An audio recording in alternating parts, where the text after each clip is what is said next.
When I dragged my suitcase home, I bumped into a boy walking out. He was the new assistant recruited by Lucas. He was quite fair-skinned. He was wearing a well-tailored white shirt and suit pants, and a pair of handmade leather shoes on his feet. It was the same brand that Lucas usually wore, which didn't match the usual consumption level of an assistant. When he saw me, he dodged my eyes awkwardly for a moment, but then quickly regained his composure and greeted me. "Michael, you're back?" "Yes, good evening." I pretended not to see the red mark on his neck. Lucas appeared at the door, wearing only a dark blue silk bathrobe. Leaning against the door, his star-like eyes were half open and his hair was slightly wet. He was holding a Bouchron bag in his hand.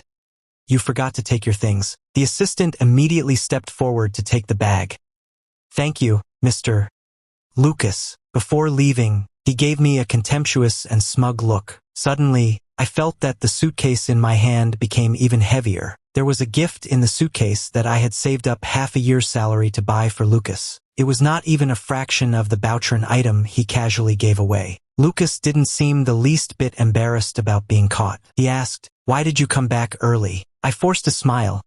"I wanted to give you a surprise." He looked straight into my eyes, expressionless. "Don't do this next time. I don't like it." "Okay." I entered the house, and he asked, "Do you want me to ask the aunt to cook you some midnight snacks?" "No, I've already eaten." In fact, because the budget airline didn't provide meals, I didn't even have dinner, but I really can't eat anything now. I'm feeling a bit nauseous. I went upstairs to take a shower in the guest bedroom. When I came out, I saw Lucas half sitting on the bed. When he saw me coming out, he waved at me. I walked over. He rolled over and pinned me under him, burying his head in the crook of my neck. It seemed like he was going to do more. I could see his well-defined abs just by lowering my head. The warm breath from his breathing carried a faint rose fragrance. That wasn't the scent of his usual perfume. I pushed him and asked, "Why did your assistant come to the house?" "To deliver documents to me." "Then why did you say he left something at home?" "Last time when we were on a business trip, his suitcase was full, so I helped him bring some things back. He forgot to pick them up." "You helped him pack his things?" "Who's the assistant between you two?" Lucas let out a disappointed TSK. He rolled out of bed and left the guest bedroom directly. I met Lucas in college. He was a well-known figure at school, the president of the student union, the campus heartthrob, and the top student in his major. He was not only good-looking and had excellent academic performance but also came from a good family. There were countless people fawning over him. I was one of them. The moment I saw his profile, my heart started pounding. Different from others who gave up when they couldn't succeed in fawning on him, I was extremely persistent. However, later I found out the reason why I succeeded. It wasn't because I was particularly good at fawning on him. It was because I resembled his first love the most among all those who fawned on him. He had many ambiguous relationships and didn't settle down even when he was with me. Like collecting stamps, he kept looking for men who resembled his first love. When I woke up the next day, Lucas was not at home. Through the WeChat moments of his friend, I learned that he had taken that assistant to the shooting range to play. I packed my luggage and got my mood in order. Then I went out to work. On weekdays, I couldn't be as willful as Mr. Lucas. After working overtime, I followed the location shared by his friend and went to the bar. When I pushed open the door of the private room, the young assistant was sitting beside him, holding a glass of wine. He brought it to Lucas' lips, different from yesterday's uneasiness. When the young assistant saw me today, instead, he got even closer to Lucas and said, "Mr. Lucas, help me drink a glass." He coquettishly pleaded in a soft voice. His eyes were looking at me triumphantly. Lucas was also looking at me, and everyone in the private room was looking at me with an expectant look, waiting to see a show. I walked over and looked down at the young assistant. "Are you a wine salesman? You're so insistent on persuading people to drink." As I said that, I glanced at the numerous wine bottles on the coffee table, and half of them were empty. Then open 10 more bottles of Chateau Lafite Rothschild to boost your sales performance. Looking at the stunned young assistant, I reached out and took the wine from his hand. "Charge it to Mr. Gu's account. Kid, this isn't how you persuade people to drink." After I said that, I straddled directly onto Lucas' lap. I lowered my head and took a sip of the wine, then grabbed Lucas' hair, tilted his head slightly back and kissed him directly. I passed the wine into his mouth. The moment my lips touched Lucas, he reached out and wrapped his arms around my waist. He took the initiative, plundering the wine from my mouth. The sound of the kiss was ambiguously alluring, until there was no more taste of wine in my mouth and my tongue went numb. Only then did he let me go. I buried my face in his shoulder and gasped for breath. I turned my head and stared at the small mole on the side of his nose with infatuation. Then I shifted my gaze and looked at the stunned junior assistant. I curled my lips into a smile and said, "Understood. This is how you clinch a deal." The surrounding area erupted in laughter. They were all Lucas's cronies. "Kid, learn from your brother Michael. You're Mr. Lucas likes it spicy. Top star Lee. Give me a kiss, and I'll buy you 10 bottles of Romani Conti." Lucas's gaze shot towards the person who was shouting. The person who was just talking big immediately shut up. He took a sip of wine grudgingly and said, "Just joking. Mr. Lucas, don't be so possessive." The junior assistant came to his senses, and his whole face turned as red as a pig's liver. Surprisingly, he rushed out of the door all of a sudden. I murmured in Lucas's ear, "Mr. Lucas, why don't you go after your junior assistant?" Lucas leaned back on the sofa lazily and said, "You want me to go after him? Then get off me first." I raised my eyebrows and pretended to turn over and get off. However, the hand that Lucas had around my waist didn't loosen up at all. He wouldn't let me get off, because he was aroused. Lucas is a very lustful man. Coincidentally, we hit it off in bed. He would never wrong himself and directly took me into the private room's bathroom. He started to pull off my pants. "There are people outside." I held on tightly and refused. "Let go." His tone was slightly cold. Afraid that he would get angry again, I still let go. I reached out to hug his neck and kissed the mole on the side of his high-nose bridge. We stayed in the bathroom for almost half an hour. When we came out, most people had already left. Only his childhood friend Alexander was still playing with his phone. Seeing us come out, he raised his eyebrows and joked. The battle was intense. I averted my gaze and didn't look at him. Lucas directly picked up the suit jacket on the sofa. "Let's go." Alexander immediately said, "I didn't drive. Can you give me a ride home on the way?" His home is in the same community as Lucas. Lucas nodded. "Okay." His phone suddenly rang. After looking at it, he said to me and Alexander, "Go wait for me at the door." After saying that, he also picked up the remote control in the private room and turned off the music. I thought it was a call from a business partner, so I went out to give him some space. Alexander and I walked in silence all the way to the side door of the hotel. The driver was already waiting here with the car. Before I got in the car, he stopped me and said, "Michael, do you know who Lucas was talking to on the phone?" Looking at Alexander's seemingly gentle and harmless smile, I overturned my previous guess. He didn't beat around the bush and directly said, "It was Benjamin's call." Benjamin, Lucas's first love. Alexander's eyes curved into a smile and he said, "Benjamin is coming back to the country." If it were Benjamin, Lucas definitely wouldn't directly drag Benjamin into the toilet in public. That's not the way to love someone. I was in a daze all the way back. Benjamin. I've seen many photos of him in Lucas's study album. A noble, bright young master who was surrounded by admirers. I gradually learned from Alexander that he and Lucas had a relationship, but because he went abroad to study at a music conservatory, he had an affair with a white man during the long-distance relationship with Lucas. Even so, Lucas still couldn't forget him. He even painfully proposed an open relationship. No matter how many lovers Benjamin had, he only wanted Benjamin. I can hardly imagine that someone as cold-hearted as Lucas would say such things. But on every Chishi festival, Mady Arthur, Valentine's Day, as well as on Lucas's birthday and Benjamin's birthday, he would fly to the UK. Come rain or shine, Mr. Lucas likes me because I'm like Benjamin, but the real one is coming back. Then what's the value of me, this fake? When I went back that night, I took the initiative to have sex with Mr. Lucas several times for the first time. My butt hurts, but my heart hurts more. Just thinking that I'm about to lose such a compatible bed partner. I'm so sad that I can hardly breathe. On the weekend the next day, a friend invited me to dinner. As soon as I got to the restaurant and saw the wooden chairs without cushions, I firmly said, "Let's change to another place." I only breathed a sigh of relief after changing to a place with sofas. My good friend Ava looked at me and smirked. Oh, was it so intense last night? I calmly took a sip of lemonade and said, I cherish it very much. After all, I may lose him soon. She showed a sour expression. We were high school friends and got into the same university. We've always had a good relationship. You and Mr.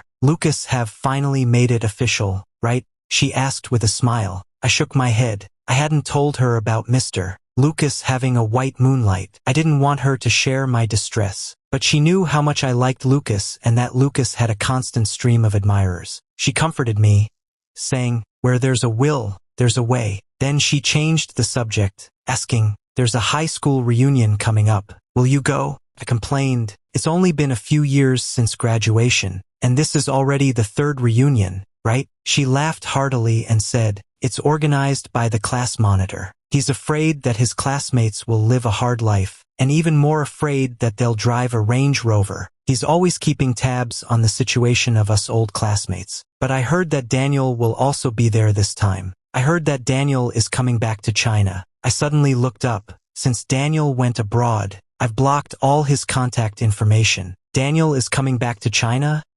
Who said that? Ava said. The class monitor said so. He said he contacted Daniel on the phone. After saying that, she squinted at me and asked, you're not still harboring any feelings for Daniel, are you? He left so resolutely when he went abroad and broke up with you so abruptly. Don't be foolish again. I picked up the lemonade and took another sip. How could I? Sign me up for this reunion too. When is it? It's on the dr. After Ava said that, she turned her 2 fingers outwards and said, then I'll go too. I'll keep an eye on you. Don't act cheaply towards that scumbag.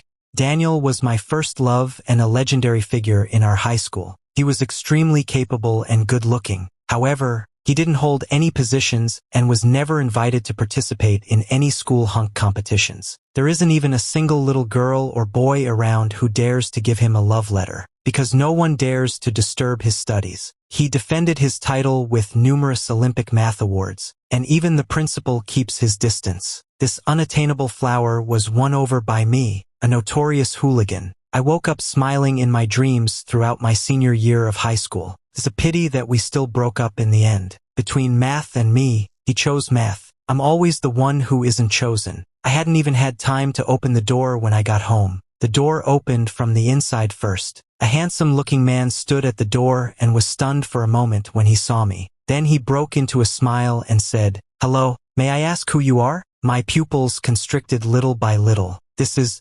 Benjamin. Lucas is in the kitchen, cooking noodles for Benjamin. There are also 2 suitcases, one big and one small. In the living room, Lucas brings out the egg noodles and says, you didn't tell me earlier. There aren't any ingredients in the fridge. Benjamin naturally sits down at the dining table and waits for Lucas to hand him the chopsticks. I wanted to give you a surprise. Besides, your noodles are the most delicious. They're delicious even without adding anything. Lucas smiles affectionately. Only then does he look at me. The smile on his face fades a bit, and his eyes flicker for a moment. Michael, what do you want to see me about? I was taken aback by his question. I opened my mouth, and only found my voice after a moment. Oh, it's nothing important. You can go ahead with your business first. I fled in a hurry, wandering aimlessly on the street, from 8 of the clock until 12. The wind in late autumn blew me chilled to the bone. Finally, Lucas called me. Hello, which hotel are you in? He asked. I was silent for a moment before saying, I'm at People's Square. He picked me up and took me home, silent all the way. When we got home, he said, today, Benjamin still doesn't know you're my boyfriend.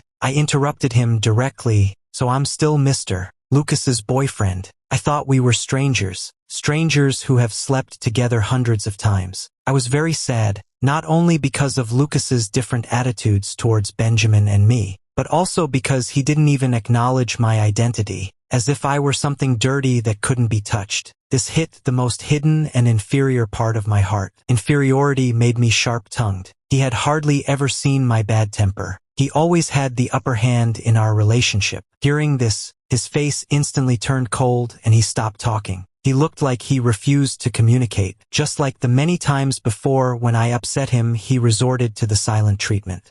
I was invited to Benjamin's welcome home party. In the banquet hall, Benjamin was surrounded by a crowd, while I stood in the corner, ignored. Just as I was about to leave quietly, Alexander walked over, still wearing that fake smile on his face. "Michael, withdraw," he said to me. "Lucas likes Benjamin. They love each other. Why do you have to squeeze in between them and be the third wheel?" I looked at him, my face cold. "Let Lucas come and tell me himself. Even if you're as close to him as two peas in a pod, you can't overstep your bounds and break up for him." Alexander's face turned green for a second. Then he frowned and said, "People like you, do you think I don't know what you're after by fawning on Lucas? If you disappear from their sight now, I can give you an apartment within the 4th Ring Road and 1 million in cash." I looked at him for a while, then suddenly smiled. "Your offer is far less generous than my ex-boyfriend's mom's." "Alexander, do you like Benjamin?" He was stunned for a moment, and his face grew even colder. "Don't be ungrateful.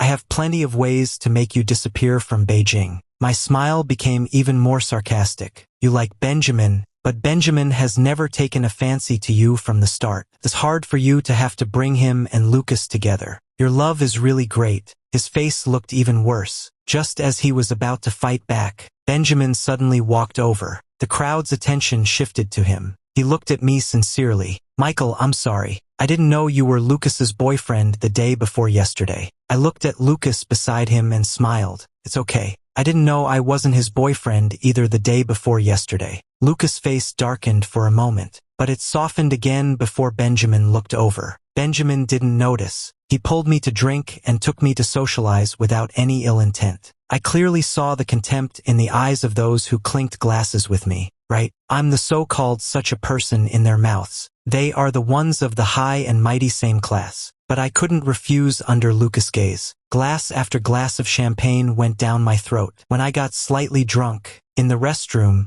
I splashed my face with cold water. But before I could raise my head, suddenly someone held me down tightly. They pressed my head under the faucet, blocking the water outlet. The sink soon filled with water. My face was pushed into the sink. The fear of choking on water and suffocating made me struggle desperately. But I couldn't lift my head even a little. Water rushed into my trachea, and I felt as if all my internal organs were in pain. My consciousness gradually faded.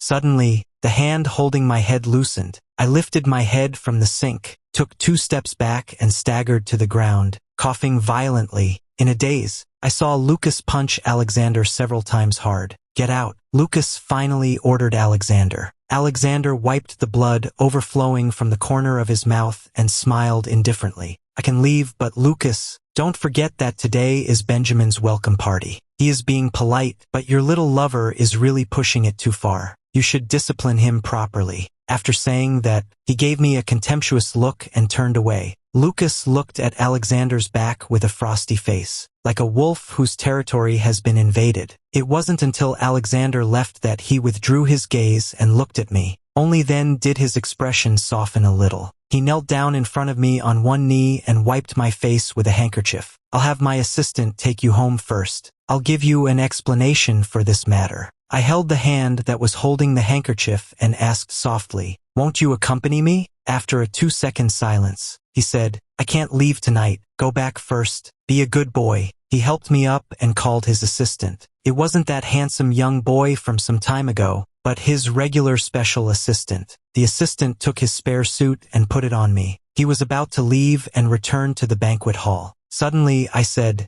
"If I say that if you don't accompany me tonight, we'll break up, Lucas, what will you choose?" Lucas frowned and glanced at me. Displeasure and a warning flashed in his eyes. "Michael, don't be so willful." Suddenly, I felt it was so boring and left first. As I walked past him, I said, "I'm serious. Let's break up." Lucas instinctively grabbed my wrist. I looked back at him, and our eyes met for a moment. He was the first to avert his gaze. "Send Michael back to rest," he said to his assistant. I let out a mocking laugh. "You can take the elevator downstairs to the first floor of the hotel from the restroom without passing through the lobby." Before reaching the elevator, I saw from afar that the elevator door was about to close, and there were only 5 or 6 people inside. The assistant quickened his steps, but after realizing that he couldn't catch this elevator, he slowed down again. However, I was rooted to the spot by a fleeting glimpse. "What's wrong, Michael?" A moment later, I said to the assistant. I left my lighter in the restroom.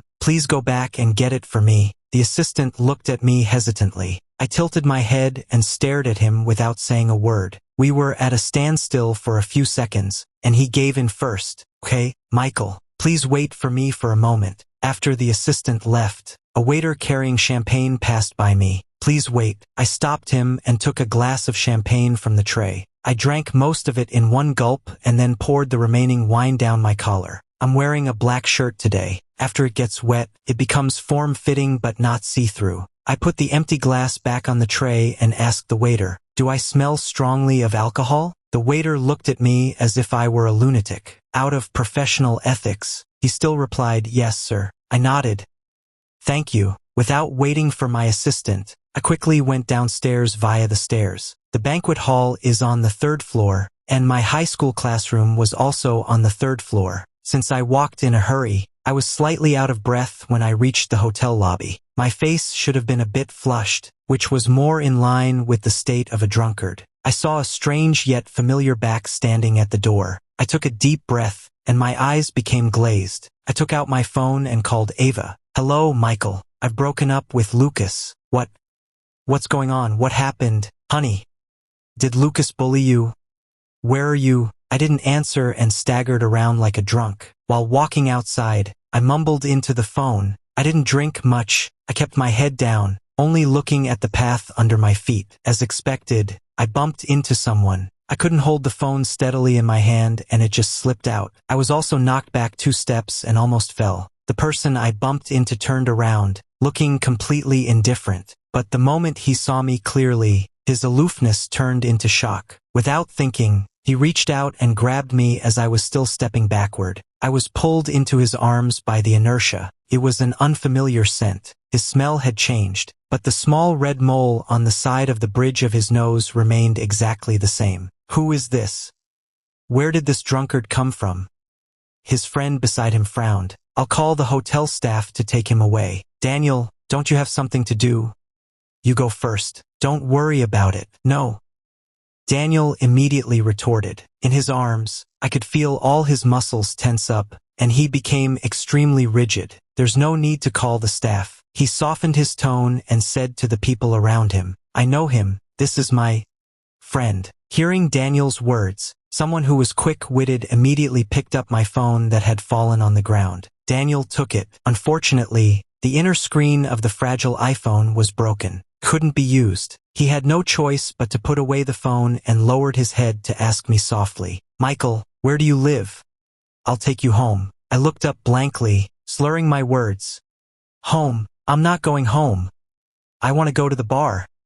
Keep drinking. Under the pretense of being drunk, I openly sized Daniel up. He looked much more mature than he did in high school. His facial features were more defined, looking cold and unapproachable. It seems that he has grown much taller. Before, when I was 1.7 meters tall, I only reached his chin. Now that I'm 1.78 meters tall, I still only reach his chin. His shoulders have also become much broader. He has become an adult who can shield me from the wind and rain. I smiled and said, You look, a bit familiar. Suddenly, my eyes felt a bit sore. I didn't want to cry when Lucas's admirers showed off in front of me. I didn't want to cry when his first love came back from abroad and I was neglected. But as long as I see Daniel, my eyes feel so sore, and my heart aches too. I tried to hold back, but I couldn't. Tears fell from my eyes. Why didn't you stay by my side? Daniel took me back to his home. I didn't stop my drunken antics. When he was about to feed me honey water, I accidentally knocked over the cup. The cup fell to the ground and shattered. Glass shards and water were everywhere, making a complete mess. Michael. His voice became a bit louder. Before, if he called my name like that, I would immediately become well-behaved, even more timid than a quail. But now I'm drunk. Who am I afraid of? You're scolding me. The tears that I had stopped flowing suddenly fell again without warning. He stepped forward, hugged me, and carried me to the beanbag chair in the corner of the living room. He explained in a low voice, I'm not scolding you. You're not wearing shoes. I'm afraid you'll step on the glass. You were scolding me.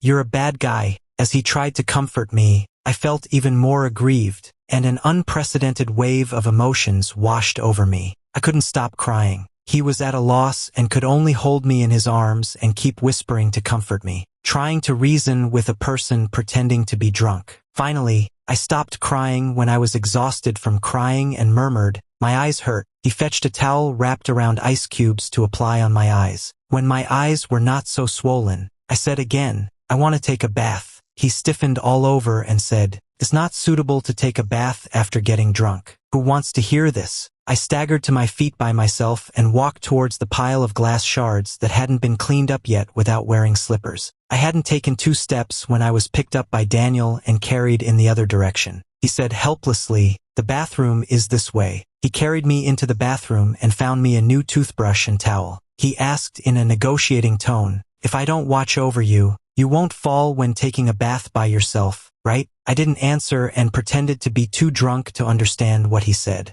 Of course I would fall if he didn't watch over me. At least I would sprain my ankle. If I did it properly, I could break or fracture a bone, forcing Daniel to take responsibility for me. And Daniel, who didn't get an answer from me, hesitated and didn't dare to leave. I turned my back to Daniel and started taking off my clothes. Seemed clumsy, but in fact, every move was carefully designed by me. The breathing behind me suddenly became a bit heavier. After taking off my shirt, I directly turned on the shower. The cold water poured on my body. My body trembled uncontrollably. Daniel stepped forward quickly and adjusted the water to warm. He stood half a step behind me, seemingly afraid that I would fall and didn't leave. I tugged at my pants and muttered, "Can't take them off." He sighed, stepped forward half a step, and began to untie my belt. My back was pressed against his chest, and his hands reached forward as if he was embracing me. I instinctively turned my head, wanting to kiss him, but he tilted his head, making me miss. I wanted to cry again. The pants were taken off smoothly. I turned around and put my arms around his neck. With a sob in my voice, I asked, "Don't you love me anymore?" He became stiff all over. I really started to cry. Don't you want me anymore? "Michael, you're drunk." When he called my name, he spoke quickly and softly, like calling a nickname. Suddenly, a sense of panic welled up in my heart. We've been apart for too long. Maybe he has a new love. He doesn't love me anymore. Just thinking about this possibility makes me tremble with fear. "Stop crying, Michael." A look of pain flashed in Daniel's eyes as he held my face. I looked at him through my tear-blurred eyes. "Will you regret it when you sober up tomorrow?" I couldn't answer because I wasn't drunk at all. He seemed to know he wouldn't get an answer either and gave a self-mocking smile. "Forget it. If you regret it, just hit me." He pressed on the back of my neck and kissed me deeply. The water was very hot, and the bathroom tiles made my back a bit cold. My whole body ached. First, Daniel still maintained his false gentleness. Later, he completely returned to his tyrannical nature. When I woke up, I was the only one in the bed. I stared blankly for a moment. Suddenly, I buried my face in the quilt, trying to catch Daniel's scent. "Does your head hurt?" A hand stroked from the top of my head to the back and finally stopped to squeeze the back of my neck. I suddenly raised my head and looked at Daniel, who was kneeling beside the bed. He asked, "How much did you drink last night?" "2 glasses of champagne." "How dare I tell the truth?" "I don't remember." I looked at him. It seemed that I should act out a scene like, "How did I end up here? What happened? Oh my God, But looking at him, I suddenly felt that all these were unnecessary. I reached out my hand to him. He got up and hugged me into his arms. "It's like a dream," I murmured. I asked him, "When did you return to the country?" "Last week." He picked up the clothes prepared on the bedside table and helped me put them on. "Have breakfast." I wrapped my arms around his neck and clung to him like an octopus. He carried me to the dining room like a child. He let me sit on his lap and have breakfast. After I finished eating, he took out my phone. "I fixed your phone." I took it. As soon as I turned it on, Ava's call came in. "Michael, are you okay? Couldn't reach you all night. Do you know how worried I was? I was really afraid you'd do something stupid. It's not that serious. I dropped my phone and broke it yesterday." Ava let out a sigh of relief, hesitated for a moment and asked, "Were you serious about what you said yesterday? Can you really let it go? You loved him so much." I turned over and lay on my side on the sofa, with my head resting on Daniel's thigh. After dealing with a couple of sentences, I hung up the phone. After hanging up, My face suddenly became very downcast. Looking up at Daniel, I said, "Daniel, I'm really very sad. My ex-boyfriend had someone he liked but still kept me hanging on. Turns out I was just a stand-in." I buried my face in his abs and pretended to cry. Daniel was extremely heartbroken. Daniel won the Fields Medal during his postgraduate studies in the United States. After returning to China, he was hired by a university as an associate professor. If it weren't for the fact that seniority is highly valued in China, his resume would be more outstanding than some mathematics professors. He has been busy with starting his new job recently, and this apartment is a temporary rental. I said I was going to move, and he said I could stay with him for a while as a transition. Indeed, Daniel is the most considerate person in the world. I didn't get back to Lucas Villa until afternoon. I was going to pick up some important things and then leave. As for the unimportant things, the nanny can just clean them up later. Unexpectedly, when I opened the door, I saw Lucas sitting on the living room sofa. I paused for a moment and then resumed my natural gait. "I'm just here to pack some things and then I'll leave," I said. "Where have you been?" His eyes were heavy, and his voice couldn't hide his displeasure and exhaustion. "I've already dealt with Alexander. He'll go abroad and won't appear in front of you again." The moment Lucas saw me, his voice faltered, and his tone changed as he questioned, "Whose clothes are you wearing? Where on earth did you go last night?" I bypassed the living room and went straight upstairs. "We've already broken up. I don't have to report my whereabouts to you anymore." Lucas strode towards me and pinned me against the stairs. With a slight movement, the hickey on my neck showed from the shirt. Lucas's eyes turned red instantly, and he directly tore open my shirt. The shirt buttons scattered all over the floor. The marks on my body were fully exposed. I was a bit angry and grabbed the clothes. "What are you crazy about? Michael, did you sleep with someone else?"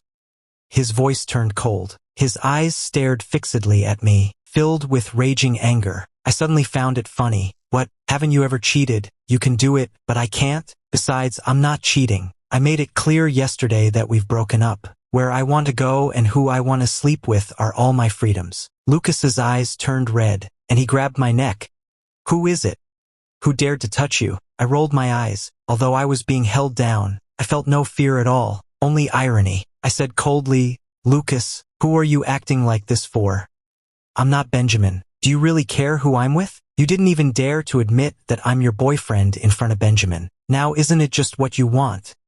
You don't have to think about how to get rid of me. I'll leave by myself." Lucas slumped and let go, saying, "Michael, let's have a good talk. I know you love me. Don't do anything to degrade yourself out of temporary anger." I was so angry that I laughed. How come I never noticed this guy was so self-confident before? Not wanting to communicate with Lucas anymore, I went upstairs directly, took out the suitcase and started packing my things. Half an hour later, I dragged the suitcase downstairs. "I brought nothing but what I came with when I came to your place, and I'll only take those things away when I leave. You can ask the maid to throw away the rest. Lucas, I hope you can make it clear to your friends that I'm not your kept lover. I've never coveted a single cent from you. I've had enough of the teasing and contemptuous looks from his friends during these years with Lucas. I actually don't care, but Daniel would be heartbroken if he knew."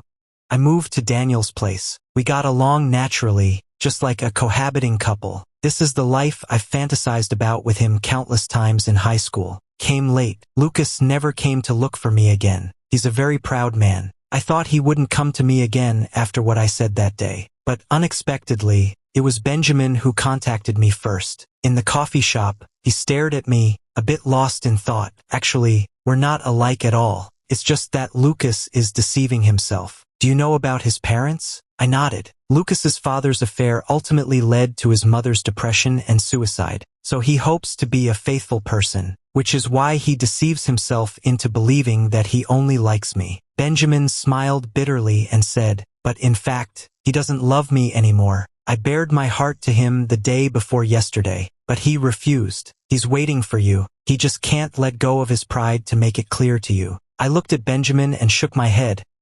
"I don't think so. I can't feel that Lucas likes me. Maybe you misunderstood. Moreover, from beginning to end, I never thought Lucas was a devoted person. He's completely a promiscuous bastard. Then why do you like him?"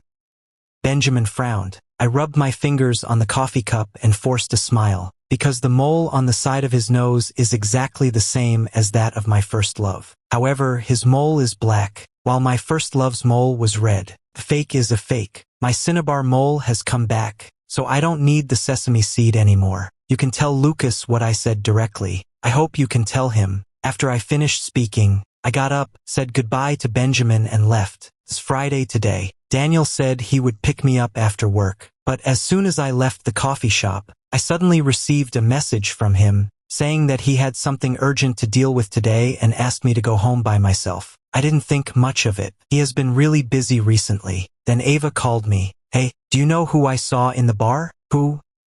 I replied without much interest. Ava?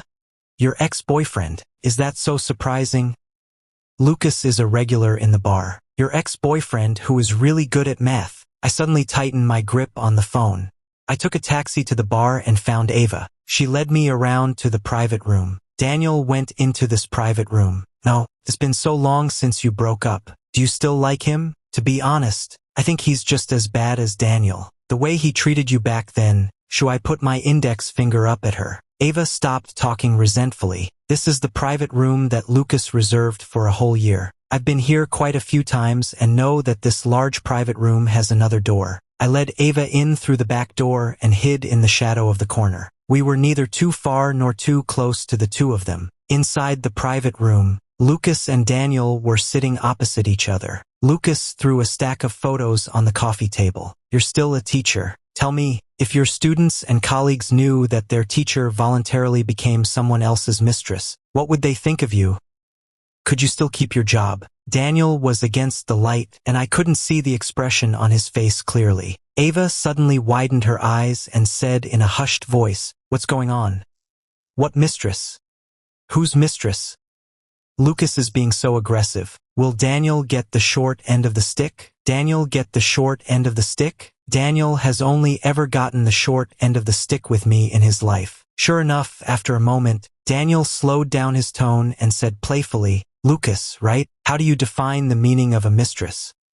Is it the latecomer or the one who isn't loved? From these two perspectives, the mistress is you. Even though Lucas had his back to me, I could still guess that his face must look awful at this moment. He said in a cold tone, "You left Michael and went abroad back then. He won't forgive you. Right now, he's just in a bad mood with me. Once his anger subsides, he'll naturally come back to me." Daniel scoffed and said, "You really don't understand Michael at all. Michael has a bad temper. Once he makes a decision, he won't turn back even if he hits a brick wall. But he was very gentle with you, wasn't he?" Daniel suddenly let out a short laugh, full of mockery, and said, "He was just acting in front of you. He dared to pin me down in the library in high school and make me give him oral sex. Do you think he's some well-behaved kid? In the past, he was willing to coax you because you were still of some value to him, like being a massager, but now he doesn't need you anymore, because I'm back." Daniel stood up and looked down at Lucas. Lucas, 28 years old, graduated from... He casually recited a series of Lucas's personal information, some of which I didn't even know. Finally, he sneered and said, "You can try to deal with me and see if my professional title will be revoked faster or if the stock price of the Goo Group will drop faster." Just as he was about to leave, his eyes caught something in the shadows and he suddenly stopped. I stepped out of the shadows and walked towards him step by step. Lucas followed his gaze and looked at me and subconsciously reached out his hand. "Michael." I bypassed him and stood in front of Daniel, staring at Lucas. "What on earth do you want? Why are you bothering Daniel?" Lucas was somewhat incredulous. "Michael, in your heart, what on earth am I to you?" "A substitute," I said firmly. "A substitute for my first love. A massager, a sex doll. You can claim whichever one you like. I've never regarded you as a lover, so I never cared about how many people you've been with in bed or who you love in your heart. So, stop bothering me and stop looking for my boyfriend." I glared at Lucas fiercely. He was extremely stiff, as if all the vitality had been instantly drained from him. Without looking at him anymore, I pulled Daniel away. It wasn't until we got outside the bar that I let go of his hand and pushed Daniel to walk in front of me. I followed half a step behind him, stepping on his shadow. When he wanted to turn around, I pushed his back and didn't allow him to turn around or hold my hand. After walking for a long time, I suddenly asked him, Daniel, I'm so bad. Why do you still like me? Can I turn around? No, just answer like this. He seemed to sigh helplessly. You should ask yourself this question. Why do I love you so much? Did you cast a spell on me? I stopped in my tracks and seriously thought about this question. Daniel took 2 steps forward. When he felt that I didn't follow, he took 2 steps back. My eyes were slightly moist. I reached out and hugged him from behind, burying my face in his back. I said in a muffled voice, I thought you'd hate me. After a moment of silence, he admitted, I did hate you. It was me who chased after Daniel. I chased after him the whole year in the 2nd grade of senior high school. I successfully won the heart of this high-cold beauty. After we got together, he was very nice to me and fulfilled all my wishes. I'm not a well-behaved person, and he accompanied me in breaking rules and taboos. Until later, his family found out about us, and his mother invited me to meet. She offered me 5 million yuan to leave him and this city. She could buy me a property in any other city. Is a large flat in Lujiazui also okay? I asked like this at that time. That gentle and elegant Ms. Sophia took a sip of coffee, nodded with a smile and said, of course, Madam is really generous. I exclaimed. Miss Sophia smiled and said, because my son is more valuable than all these. Michael, Auntie knows you're not a bad kid, but Daniel is the painstaking effort of 3 generations of our family. He's going to pursue an academic path in the future. This path is very hard, and we all hope he has a like-minded partner. As a result, he doesn't even want to go abroad to study for you now. You don't know that there's still a certain gap between the domestic and international levels in mathematics and physics at present. Daniel has talent and he himself likes math. Can you bear to see him give up his lofty ideal and goal for temporary love? Moreover, now you can give up everything for love when you're young, but in the future, if he achieves nothing and looks back on the present, will he regret it?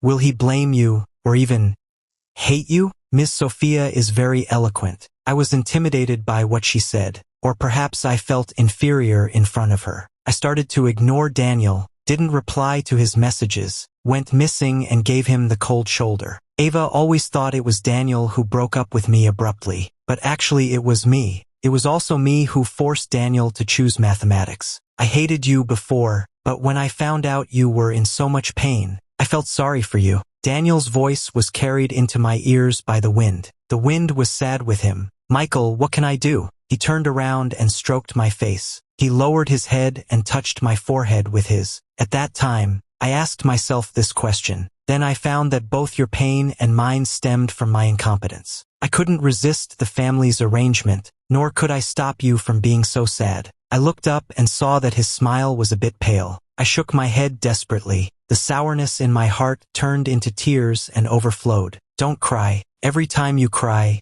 I feel so useless. He wiped away my tears. I've tried very hard to keep you from shedding tears, Michael. Ava gave me a scolding. After learning the truth of that year, she scolded me, you're really heartless. How could you do that? That was Daniel. I shrank my head sheepishly. The class reunion arrived as scheduled. That day, Daniel had to work overtime, so I arrived at the restaurant private room first. Oh, rare guest. Beauty Lee really came. Quick, take a seat. Take a seat quickly. Some classmates who were familiar with me back then joked with me, and the class monitor warmly entertained me. There were 5 tables of people in the large private room, and I was arranged to sit at the 3rd table. Ava sat on my right, and on my left was a female classmate I wasn't very familiar with. I looked up and saw that this table was already full, and they were all girls. Monitor, could you change me to another table? The class monitor, who had a big belly, was busy toasting. Hearing this, he looked over and slapped his thigh. Who arranged this? They've thrown our school bell into a nest of blessings. How about you come to our table? Before I could say a word, the study committee member from back then spoke up first. Who's gonna go over there? There are only these 9 golden flowers in our class. If the rest of us go over, the golden flowers won't be happy. Still safer with Michael. They're all at ease with her. You're like sisters. I was speechless looking at the study committee member's mischievous expression. Ava whispered in my ear, the monitor and the study committee member are jealous of you. Jealous of me for what? They're jealous that Daniel used to follow you around back then. they're Daniel's fans. Not satisfied yet, the study committee member continued to sneer subtly. Back then, the school bell was dumped by Daniel. And Daniel is also coming today. I wonder how you're feeling, school bell? The girl on my left was furious upon hearing this. She slapped the table and stood up. Study committee member, we're all here having a good time. Do you have to spoil the fun? His words immediately resonated with the girls at the table. That's right, Michael. Don't mind them. A bunch of baldies. Sister will introduce a handsome guy to you. Do you have a boyfriend now? I work in the finance industry. There are 2 nice-looking guys in our firm. I'm an agent. How about sister introducing a young hunk to you? The class monitor's face turned pale and then red. Several boys who had always been at odds with me whispered, "Faggot." The door of the private room was pushed open again. Instantly, the private room fell silent. But the next second, it was like a drop of water hitting a hot pan and boiled over. Daniel, you really came. Daniel, you're back in the country.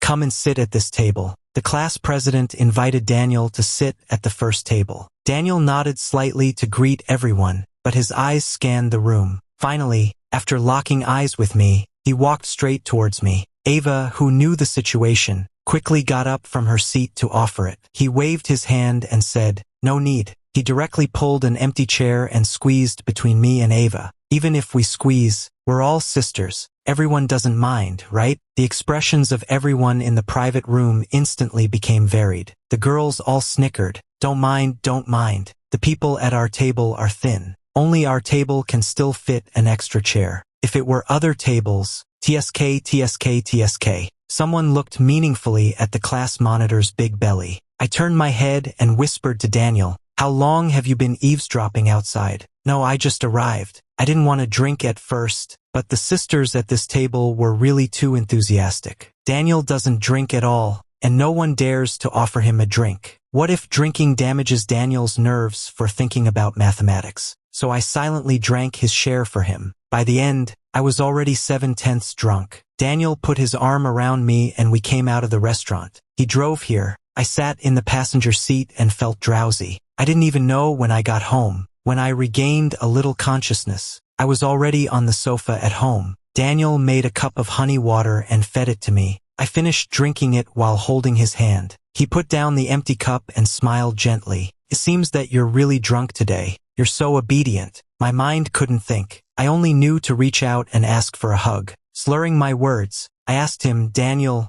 are you back?" "Yes, I'm back." "Do you like me?" "I love you." "Who do you love?" "I love Michael." "Daniel loves Michael." "You're lying. You found a new girlfriend so soon, and she's a girl." "I'm kidding. I haven't found anyone. You're the only one for me." "Really? Really, little drunkard?" Daniel's extra story. I once heard from the teacher that Michael was a bad egg. He would be a danger to society when he grew up. Later, I deeply agreed, but they were wrong about one thing. Later, Michael only caused trouble to me. Throughout the whole first year of senior high school, I had no interaction with Michael. In the second year of senior high school, he didn't know what got into him or if he was making a bet with someone, and he started to pursue me. Even though he was mocked by classmates, scolded by teachers, and given demerits, he still refused to repent. He was as passionate as the sun. But after we got together, I found that he was not what he seemed. The sunny and cheerful side was all a disguise. The real him was bad-tempered and gloomy. Michael had depression, which was related to his growing up environment. It wasn't serious, but he often got sulky for no reason. He was my boyfriend, so of course I had to coax him. By the way, I made him study more. If he studied more, he wouldn't have time to be depressed. When I learned that my mother had approached him, my first reaction was not anger, but fear. I was afraid that he would be stimulated to do something irreparable. But the result was a little better than the worst. He just wanted to break up with me. I could probably guess what my mother would say to him. I explained to him again and again that it wouldn't be like that. Staying in the country didn't mean I gave up on math. There has never been a choice between him and math. But he got stuck in a rut. I finally went abroad as he wished, but I still couldn't rest easy about him, so I found someone to watch over him. As a result, he almost got into a car accident because he was absent-minded. I returned to the country and forcefully took him to the hospital. Only then did I know that his depression had developed to the point where he had physical symptoms. Michael, what on earth do you want? I asked him, but in my heart, I knew why he made such a painful choice for himself, for my ridiculous bright future. Michael is a boy who really needs companionship and love, but for me, he gave me up. Michael, I'm dating a blonde white girl. Don't feel guilty. I'm fine now. You have to look forward and find someone else you like. On the day I said this to him, I drank alcohol for the first time. Later, Michael really found a new boyfriend. He looks decent, and his abilities and family background are also acceptable. Someone distracted him, and his illness gradually got better. I should be happy for him, but now it's me who can't sleep through the night. I was promoted and won awards as everyone expected, achieving fame and success. Then I returned to China regardless of my family's opposition. I carefully chose this timing, returning to China at the same time as Michael's new boyfriend's ex-boyfriend. I'm going to win Michael back when that man is hesitating. I just let him keep my treasure for a while. It doesn't really belong to him. As a result, before I could act, Michael appeared in front of me first, pretended to be drunk and seduced me. He has a good tolerance for alcohol. Maybe he doesn't know what he looks like when he's really drunk. When he's really drunk, he's very obedient and will give me whatever I want. Only when he's in a bad mood and insecure will he deliberately make things difficult for me. My treasure flew back to me on its own. He asked me if I hated him. I said I did. But Michael, I hate you. It's less than 1/10,000th of how much I love you.